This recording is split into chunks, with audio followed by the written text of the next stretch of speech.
Hello. Have you ever felt nervous speaking English at your workplace? Maybe your heart beats fast, your hands feel cold, and your mind suddenly goes blank.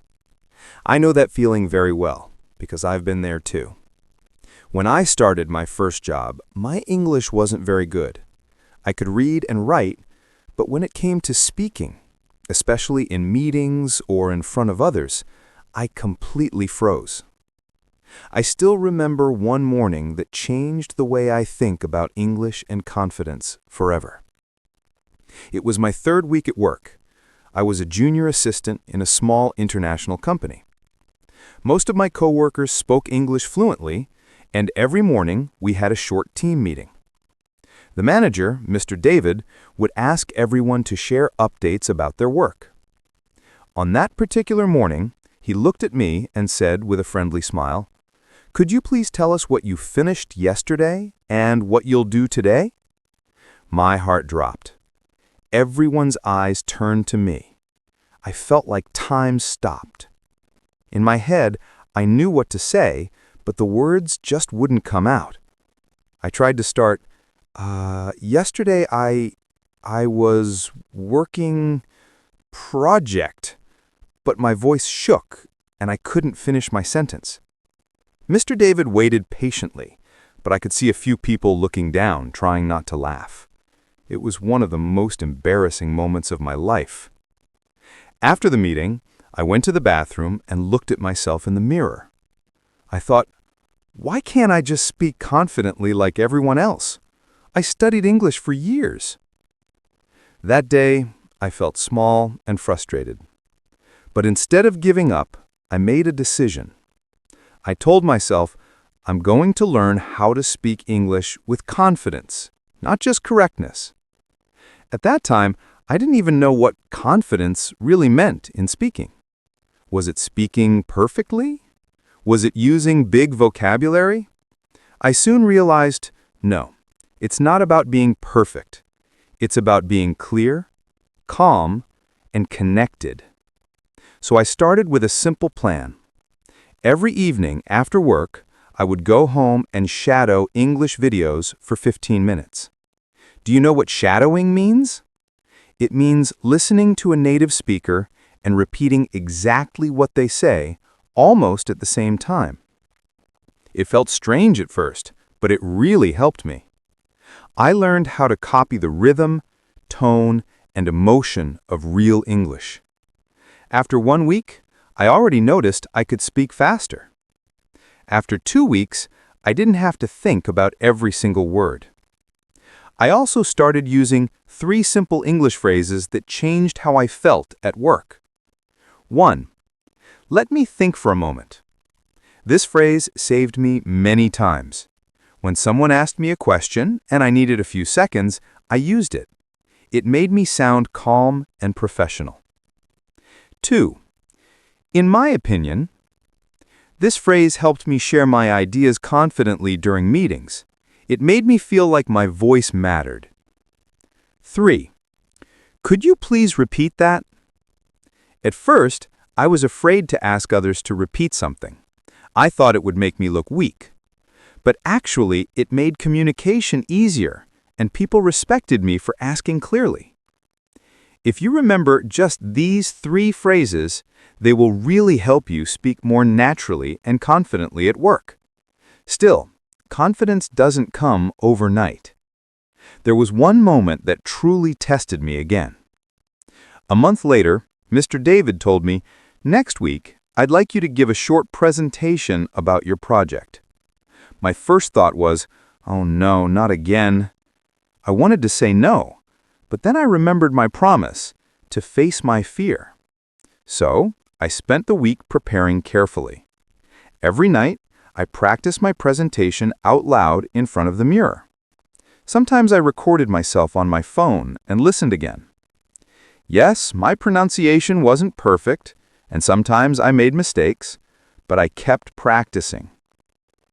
I also wrote a few motivational notes on my desk, like, speak slowly, smile.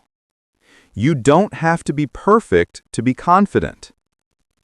The day of the presentation arrived. I stood in front of 10 people, including my manager.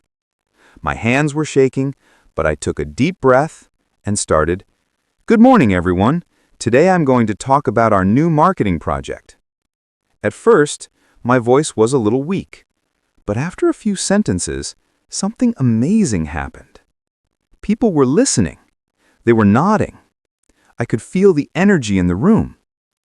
When I finished, there was silence, and then applause. Mr. David smiled and said, "Well done. That was clear and confident." That was the first time someone had called me confident. I'll never forget that moment. That day, I learned something powerful. Confidence doesn't come before you speak. It comes after you speak. You don't wait until you feel ready. You build confidence by doing the thing you're afraid to do. From that day on, I didn't worry so much about grammar or accent. I focused on connection. I listened carefully, spoke slowly, and smiled more often. Soon, I noticed something else. When I spoke confidently, people treated me differently. They listened more, respected my ideas, and even asked for my opinion. And guess what? After 6 months, Mr. David promoted me to a higher position because he said I communicate well and bring positive energy to the team. That promotion wasn't because of perfect English grammar. It was because of confidence, practice, and a positive attitude. Maybe you're listening to this and thinking, "But my English isn't good enough yet." Let me tell you something. You are good enough to start. No one speaks perfectly, even native speakers. You just need to start small. Here are 2 tips that really helped me and can help you too. Tip 1. Practice short daily speaking. Every day, speak for just 2 minutes about your day, even if it's only to yourself. Say things like, "Today, I went to work. I talked to my boss. I learned something new." Small practice builds big confidence. 2. Repeat real English. Choose one short YouTube video or podcast and repeat after it. Try copy the tone and emotion, not just the words. This builds natural rhythm and helps your brain think in English. Sometimes confidence also means forgiving yourself for mistakes. I still make mistakes today. Everyone does. But now, when I make a mistake, I just smile and say, "Oh, sorry, let me say that again." That small mindset change makes a big difference. When you speak English at work or anywhere, remember this. People care more about what you say and how you make them feel than about how perfect your grammar is. So speak with kindness. Speak with energy. Speak with your heart. Let me share one last reflection that truly changed me. A few months after that presentation, a new employee joined our company. Her name was Maria, and she was from another country too. One day during lunch, she told me, "I'm so nervous speaking English in meetings. Everyone sounds so good." I smiled and said, "I used to feel the same way, but you don't have to be perfect. Just be brave enough to try." Later, I heard her speak in a meeting. She used simple English, but she spoke clearly and smiled the whole time. When she finished, everyone clapped. She looked at me and whispered, "I did it!" That day, I realized something beautiful. Confidence is not only about helping yourself, it's also about inspiring others. When you speak up, even if your English isn't perfect, you give others permission to speak too. That's the real power of confidence. So if you're working in an English-speaking environment, or if you dream of working abroad one day, remember this story. You don't need to speak fast. You don't need to use fancy words. You just need to show up, speak up, and keep going. Because every time you open your mouth to speak English, you're becoming stronger, braver, and more confident than before. So tell me, what about you? Have you ever felt nervous speaking English at work or in class? If yes, that's okay. You're not alone, and your confidence is already growing just by listening to this story today. Keep practicing, keep believing, and keep speaking, one sentence at a time.